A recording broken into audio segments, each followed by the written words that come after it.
Ladies and gentlemen, the sole genius behind the Aries system, my son Brent. The applause was deafening.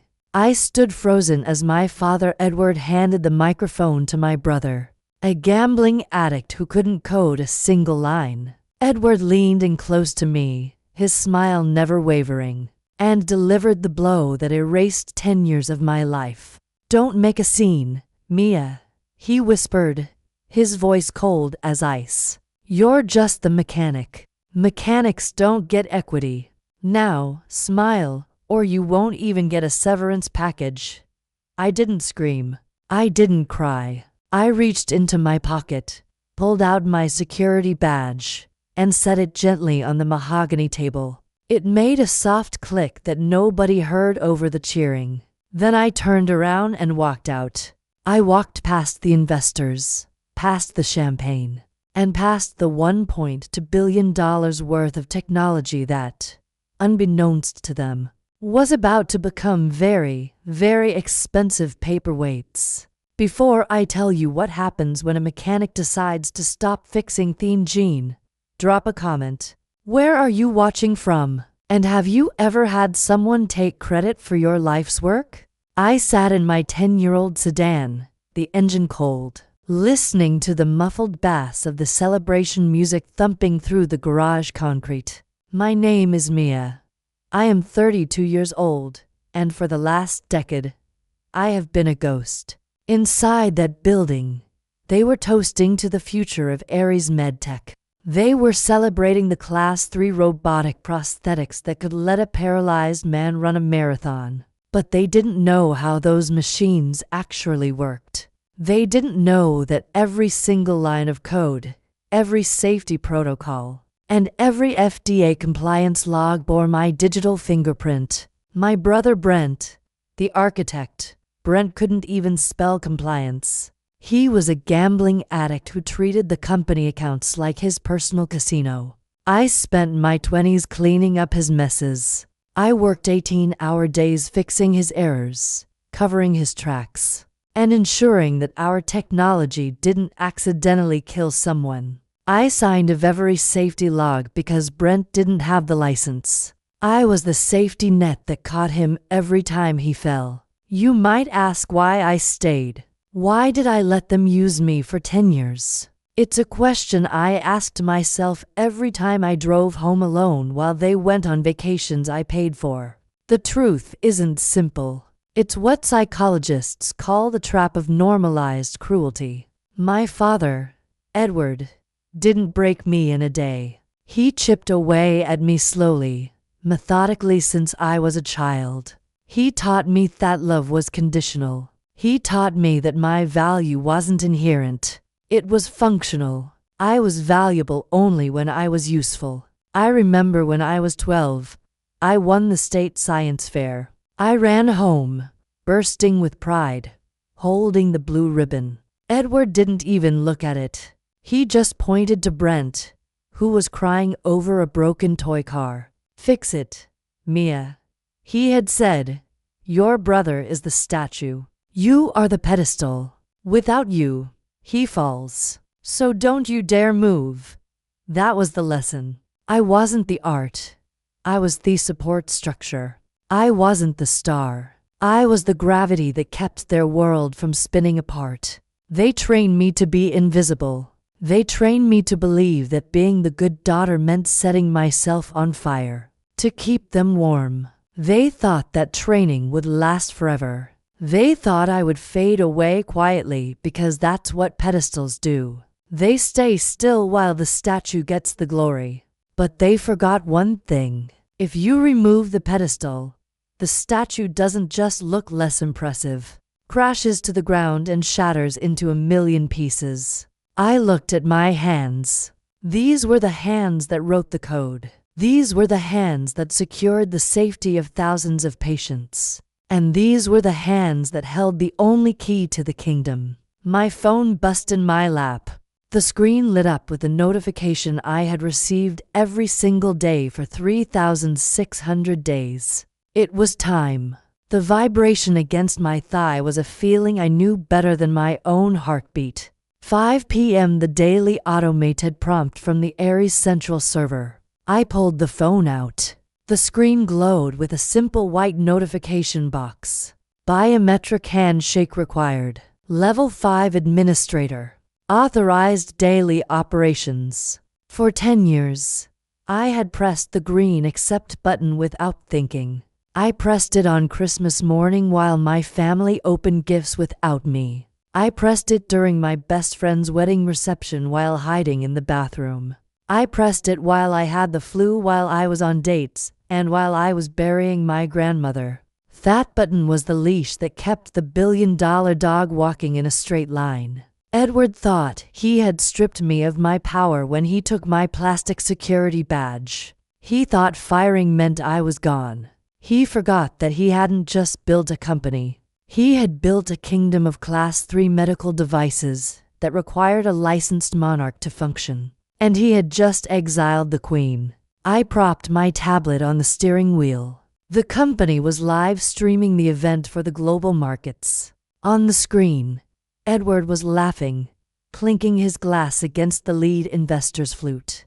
Behind him, the Aries Mark IV prototype arm was performing a delicate piano sonata, its titanium fingers moving with fluid grace.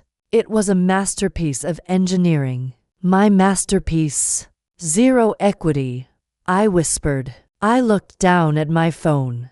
My thumb hovered over the screen. The green button meant safety. It meant keeping the peace. It meant swallowing the insult going home, and hoping they might throw me a few crumbs of gratitude later. The red button meant war. I didn't hesitate. I didn't shake. I pressed decline. On my phone, a new message flashed. Authorization denied. Initiating emergency protocol. I looked back at the tablet on the live stream. The piano music stopped instantly. The Aries arm didn't just slow down. It froze mid-strike, its fingers rigid, locked in a protective rigor mortis. The sudden silence in the boardroom was louder than the applause had been. Edward frowned, tapping his glass again, thinking it was a pause in the program. He turned to the prototype and waved his hand, expecting the motion sensors to pick him up. The arm stayed dead. Then came the sound. A low rhythmic pulse began to blare from the display console. It was the FDA-mandated alarm for an unsupervised device. Beep, beep, beep. The investors stopped drinking. They exchanged confused glances. Brent rushed over to the console, his face pale. I watched him furiously tapping the screen, trying to bypass the lock. He looked like a child trying to fly a spaceship by banging on the dashboard. A large red banner scrolled across the presentation screen behind them, replacing the Aries logo. It was crisp, clear, and impossible to ignore. System locked down. Unauthorized operation. License supervisor missing. All units disabled. Edward's smile vanished. He spun around, his eyes scanning the room, scanning the crowd, looking for the one person he had just thrown out like trash. I took a sip of the lukewarm water bottle in my cup holder. The show was just beginning. The silence in my car was shattered by the ringtone I had assigned to my father. A jarring, repetitive siren. The name Edward flashed on the dashboard screen like a threat. I picked up. I didn't say hello. I didn't have to turn it back on. His voice was so loud it distorted the speaker. I could hear the chaos in the background. Investors shouting, chairs scraping, the relentless beep of the FDA alarm. Turn it back on right now, Mia. I know you did this. I know you rigged it. I leaned back in my seat, watching the live stream on my tablet. On screen, Brent was sweating through his expensive suit, frantically mashing buttons on a console that was completely dead. I didn't rig anything, Edward, I said, my voice calm, almost bored. I told you I'm just the mechanic, and since I don't work there anymore, I can't authorize the safety protocols. Don't give me that technical garbage, he screamed. You sabotaged the fleet. You planted a virus. I will sue you for everything you have. I will bury you so deep you'll never work in this industry again. It's not a virus. I corrected him. It's a feature. Specifically, it's the 24-hour supervisor mandate required for Class 3 medical devices, without a licensed administrator to biometrically sign the logs. The system defaults to safe mode to prevent patient injury. It's not sabotage. Dad, it's the law. I don't care about the law, he roared. I have investors here. I have $1 billion deal on the table. Fix it. There was a scuffling sound, and then my mother's voice came on the line. She was crying. That breathless, high-pitched sob she used whenever she wanted to manipulate me. Mia, please, Cynthia begged. How could you do this? How could you be so cruel to your brother? This was his big night. He needs this win. Why are you trying to destroy this family? I closed my eyes for a second. There was the classic pivot. When threats didn't work, they switched to guilt. They didn't care that Edward had just fired me and erased me existence. They only cared that I was ruining the party. I didn't destroy the family, Mom, I said. You did when you sat there and watched Dad give my life's work to a gambling addict. You chose your side. We gave you a job. She shrieked, the mask slipping. We fed you. We let you play scientist in that lab. And this is how you repay us. By embarrassing us. Give me the phone. Edward snatched it back. His breathing was ragged. Listen to me, you ungrateful little brat. I want the override card right now. Give me the password and maybe I won't call the police. I looked at my hand again.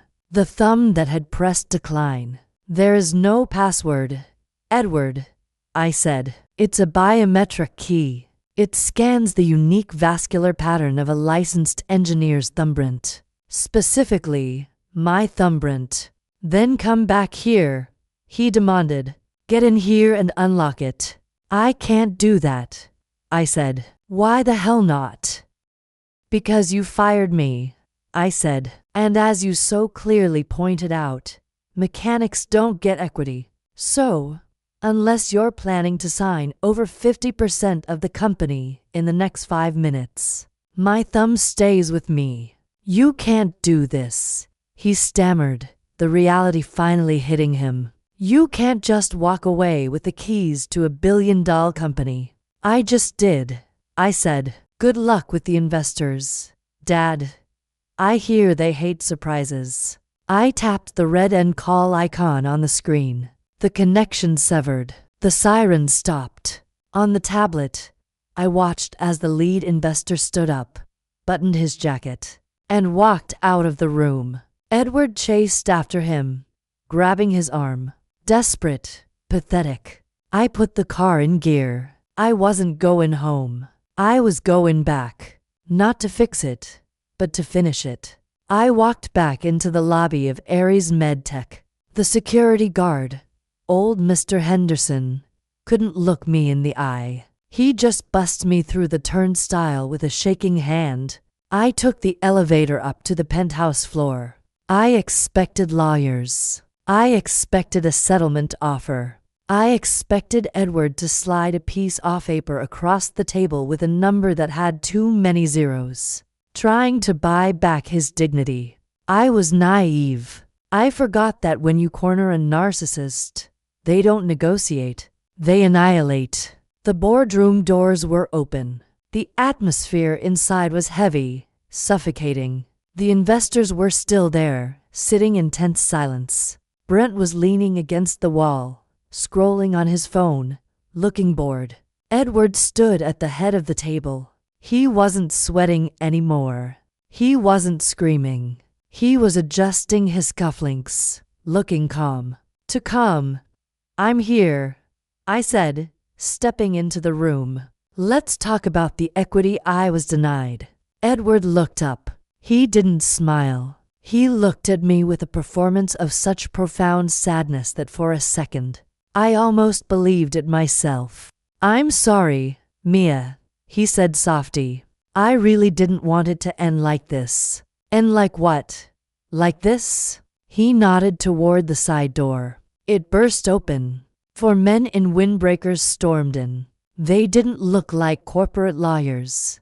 They moved with the aggressive precision of law enforcement. On the back of their jackets in bold yellow letters, FBI.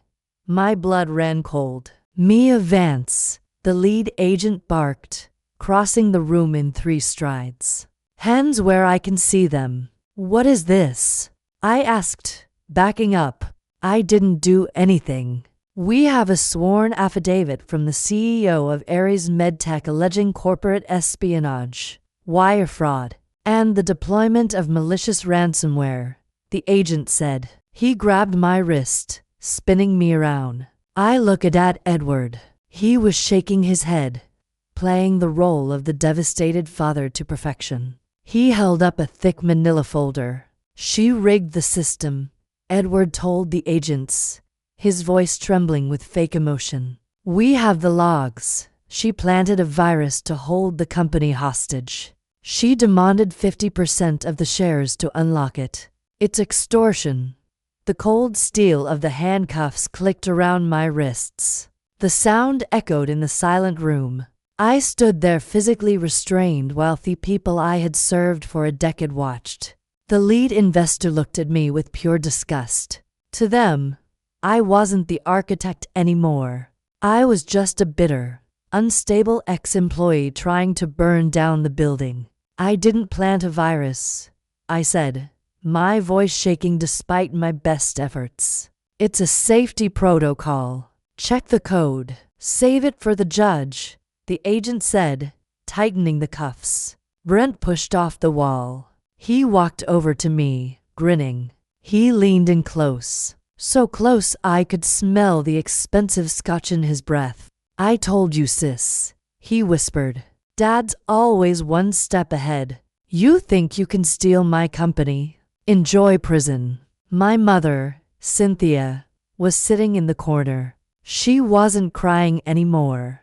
She was looking at the floor, refusing to witness the monster they had created. Edward, I said, looking directly at my father. You know this is a lie. You know I didn't rig it.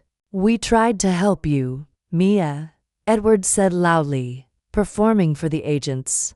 We gave you a job. We gave you a purpose, and you betrayed us. The agent shoved me forward. Let's go. As they marched me toward the door, my mind was racing. They had planned this. They knew they couldn't beat me technically, so they decided to bury me legally. They framed me. They turned my own safety measures into a weapon. I looked at the prototypes, still frozen, still flashing red. Edward thought arresting me solved his problem. He thought if I was in a cell, he could force me to give up the keys. He didn't realize that by putting me in handcuffs, he hadn't just framed me. He had just walked directly into a federal trap he didn't even know existed. The agent read me my rights, but I kept my eyes on the flashing message behind Edward. System lockdown FD Protocol 21-11. Edward was glowing with victory. He had taken my work, erased me from the company, and now planned to jail me to finish the job. But he forgot the lead investor. Wait, the investor said, pointing at the screen. That error code isn't a virus, it's federal compliance. I told the agent to search 21 CFR Part 11. When he checked, the truth unfolded fast. Removing me, the only licensed regulatory supervisor, shut the facility down by law, and exposed the company for operating illegally, a felony. I told him to review the logs. They weren't hacks. They were my safety audits. And behind them was the real scandal. Brent overriding limits and falsifying data to boost the stock price. That was why they fired me. The investor saw the evidence scene exploded. $1 billion investment had been built on fraud. Moments later, The handcuffs came off my wrists and snapped onto Edward's and Brent's. 3 months later, Ares MedTech was gone, seized, liquidated, and bankrupt.